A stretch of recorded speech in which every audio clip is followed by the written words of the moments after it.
Now here's a look at 5 things to know as you start your day. A man is accusing a former camp counselor of sexually abusing him in the 1970s. He claims William Cameron McCook Jr. groomed him and sexually abused him when he was just 12 years old at Camp Kiev in Nobleboro. The camper says he then reported the abuse the same day. According to a recent email sent to current campers, McCook was fired shortly after the alleged incident. You can read more about this case in the Portland Press-Herald. A former EdTech who pleaded guilty to possessing child pornography will now spend more than 3.5 years in prison. Jesse Kiesel worked at Biddeford Middle School, then he was arrested back in 2021.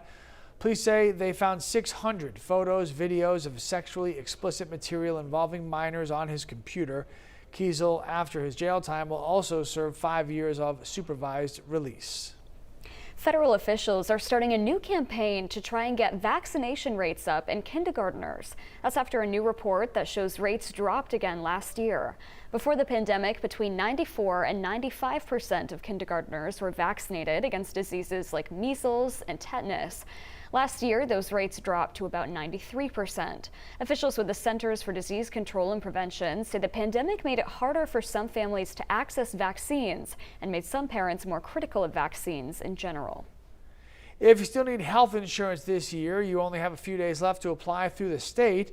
This Sunday will be the deadline for the 2023 coverage through coverme.gov. It compares options and finds federal aid discounts for eligible patients.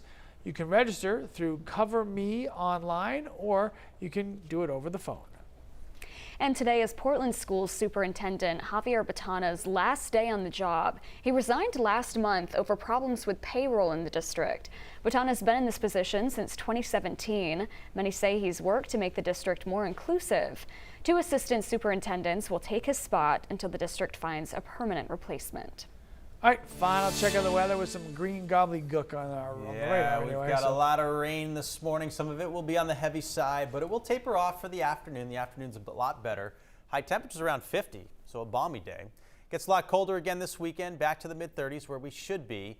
And there's a chance now for a period of snow Sunday night into Monday. There's going to be a storm sitting off the coastline for a few days, may be able to succeed at throwing some moisture back into the state.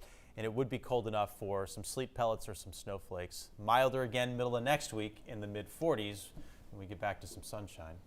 Tough to get any snow to stick around with weather like that. Certainly is. Certainly is. Well, we'll do the best we can. Okay. Get out there, enjoy your weekend, everybody. Bring an umbrella for sure if you're in certain parts of the state.